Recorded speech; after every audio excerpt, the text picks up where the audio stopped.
जय श्री कृष्णा। एक बार फिर से स्वागत है आपका अपने YouTube चैनल में।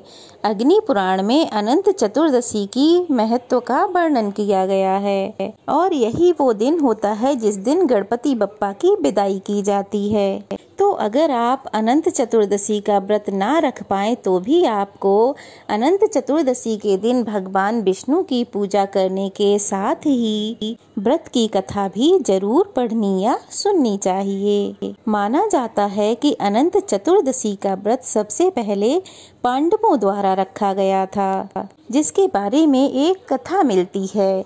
जब दुर्योधन पांडवों से मिलने गया तब माया महल का दृश्य देखकर वह धोखा खा गया। माया के कारण भूमि मानो जल के समान प्रतीत हो रही थी और जल भूमि के समान।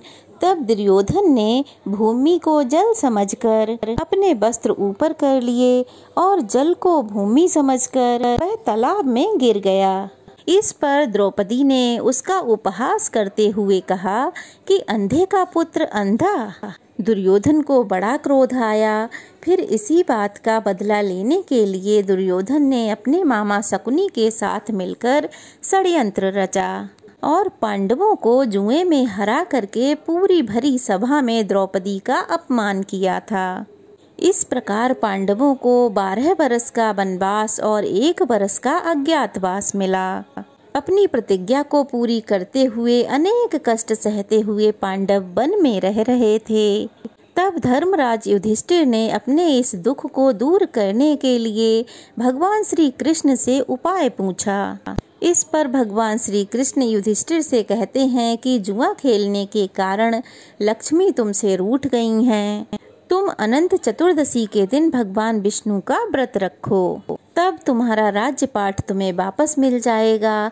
तब इस व्रत कथा का महात्म्य बताते हुए भगवान श्री कृष्ण ने उन्हें एक कथा सुनाई।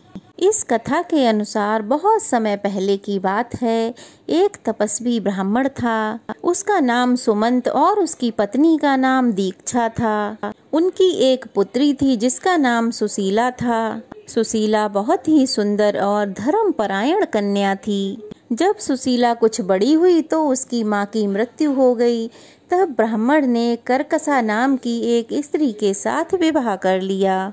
जब सुमंत ने अपनी पुत्री का विवाह ऋषि कौंडिन्य के साथ किया तब करकसा ने विदाई में अपने जमाई को ईंट और पत्थर के टुकड़े बांध कर दिए, क्योंकि जब पुत्री का विवाह किया जाता है तो विदाई में पुत्री और दामाद को कुछ न कुछ उपहार दिया जाता है। ऋषि कौंडिन्य को ये सब बहुत बुरा लगा, किंतु उन्होंने उपहार समझकर ईंट और पत्थर के टुकड़े अपने साथ ही रख लिए और इस प्रकार बड़े दुखी मन से अपनी पत्नी को विदा कराकर चल दिए। चलते चलते शाम होने को आई। अब वे दोनों एक नदी के किनारे पहुँचे। वहाँ पर जाकर सुशीला ने देखा कि शाम के समय सुंदर वस्त्र धारण करके कुछ स्त्रियां किसी देवता की पूजा कर रही हैं। सुशीला ने उनके पास जाकर इस व्रत के महात्म्य और पूजा के बारे में पूछा कि वे किस देवता की पूजा कर रही हैं। तब महिलाओं ने उन्हें बताया कि वे अनंत देवता की पूजा कर रही हैं और इस समय वे अनंत देवता की पूजा करके यह अनंत का डोरा अपने हाथ में बांधेंगी। तब सुशीला ने भी यह व्रत किया और उसने 14 गांठ वाला अनंत का डोरा अपने हाथ में बांधकर पूजा की और फिर ऋषि कौंडिन्य के पास आकर उन्हें यह सारी बात बताई। ऋषि ने सोचा कि उनकी पत्नी उन्हें अपने बस में करने के लिए इस डोरे को लेकर आई है। ऋषि ने उस धागे को तोड़कर अग्नि में डाल दिया। ऐसा करने से अनंत देवता का अपमान हो गया, जिसके फलस्वरूप अनंत देवता क्रोधित हो गए। परिणाम स्वरूप ऋषि कौंडिन्य दुखी रहने लगे। उनकी सारी संपत्ति नष्ट हो गई और वे गरीब हो गए। एक दिन उन्होंने अपनी पत्नी से कारण पूछा। तब उनकी पत्नी ने कारण बताते हुए कहा कि आपने अनंत भगवान का डोरा जलाया है, जिसके बाद ऋषि को अपनी इस गलती का पश्चाताप हुआ और वे अनंत डोरे को प्राप्त करने के लिए वन में चले गए। वन में भटकते भटकते एक दिन वे भूमि पर गिर पड़े। तब अनंत भगवान ने साक्षात उन्हें दर्शन दिए और कहा कि तुमने मेरा अपमान किया, जिसके कारण तुम्हें इतना कष्ट उठाना पड़ा। अब क्योंकि तुमने अपनी गलती का पश्चाताप कर लिया है, इसलिए अब मैं तुम पर प्रसन्न हूँ। तुम घर जाकर अनंत व्रत को विधि पूर्वक करो। 14 वर्षों तक व्रत करने से तुम्हारे सारे कष्ट दूर हो जाएंगे और तब तुम दोबारा संपन्न हो जाओगे। इस प्रकार ऋषि कौंडिन्य ने अनंत का व्रत किया और फिर उन्हें सारे कष्टों से मुक्ति मिल गई। कहा जाता है जो भी भक्त अनंत व्रत प्रारंभ करना चाहते हैं उन्हें लगातार 14 वर्षों तक यह व्रत करना चाहिए। कहा जाता है कि इस व्रत कथा को सुनने मात्र से अनंत गुना फल की प्राप्ति होती है। अनंत चतुर्दशी की इस कथा को सुनने मात्र से आपके सभी बिगड़े कार्य बनते चले जाएंगे और आपके घर में माँ लक्ष्मी जी का स्थायी वास बना रहेगा। आज के दिन भगवान विष्णु के अनंत स्वरूप की पूजा की जाती है।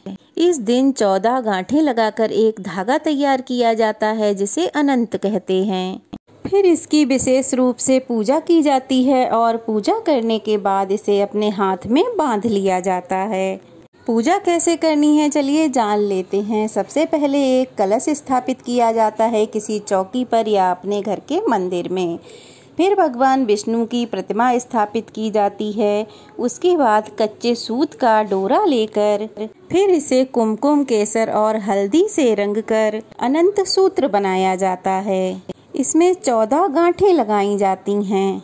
आप चाहें तो मार्केट से बना बनाया अनंत भी खरीद सकते हैं। आजकल मार्केट में बहुत सारे अच्छे डिजाइन्स के अनंत मिल जाते हैं। फिर आपको भगवान विष्णु के सामने इस अनंत धागे को रखना होता है। फिर भगवान विष्णु और अनंत सूत्र की पूजा करनी होती है। उसके बाद मंत्र का जाप करना होता है।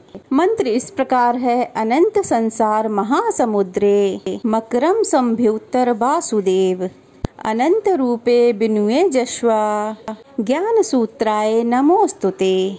इस प्रकार अनंत धागे को अभिमंत्रित करके अनंत देव का ध्यान किया जाता है और फिर पूजा करने के बाद पुरुष अपनी दाहिनी भुजा में और स्त्री अपनी बाईं भुजा में इस अनंत धागे को, रक्षा सूत्र को बांधते हैं। कहा जाता है कि इस अनंत धागे को बांधने से हर प्रकार के संकटों से मुक्ति मिलती है। जीवन में कोई कष्ट परेशान नहीं करते, आपकी सभी कार्य बनते चले जाते हैं। अगर आप इस अनंत धागे को अपनी भुजा में बांधना चाहते हैं तो आपको व्रत रखना चाहिए। इस व्रत में एक समय ही भोजन किया जाता है और भोजन भी बिना नमक का करना चाहिए। अगर आज के दिन आप निराहार और निर्जल रहकर व्रत करते हैं तो बहुत उत्तम है। सबसे पहले आज के दिन आपको भगवान गणेश जी की पूजा करनी चाहिए और इसके बाद ही अनंत देवता की पूजा करनी चाहिए। हिंदू धर्म में किसी भी मांगलिक कार्य में रक्षा सूत्र बांधने की परंपरा है और अनंत चतुर्दशी के दिन भगवान विष्णु के रक्षा स्वरूप का पूजन किया जाता है। 14 गांठों वाला रक्षा सूत्र हल्दी और रोली लगाकर पुरुष अपने दाहिने हाथ में और स्त्रियां अपने बाएं हाथ में बांधती हैं। आज के दिन बांधे जाने वाले 14 गांठ वाले अनंत सूत्र को 14 लोकों यानी कि भूलोक, भुवरलोक, स्वर्गलोक, महरलोक, जनलोक, तपलोक, ब्रह्मलोक, अतल, बितल, सुतल, रसातल, तलातल, महातल और पाताल लोक का प्रतीक माना गया है।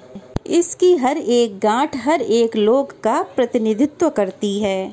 रेशम की डोर से बना हुआ यह सूत्र भक्तों का रक्षा कवच होता है। भय से मुक्ति मिलती है। मान्यता है कि 14 साल तक सभी नियम से पूजा पाठ करके 14 गांठ वाला अनंत सूत्र जो भी बांधता है उस पर भगवान विष्णु की कृपा सदा बरसती है और उसे अंत में वैकुंठ लोक की प्राप्ति होती है। ये थी आज की वीडियो। कैसी लगी कमेंट बॉक्स में ज़रूर बताइएगा। अच्छी लगी हो तो वीडियो को लाइक कीजिए, ज़्यादा से ज़्यादा शेयर कीजिए और ढेर सारा प्यार और आशीर्वाद दीजिए।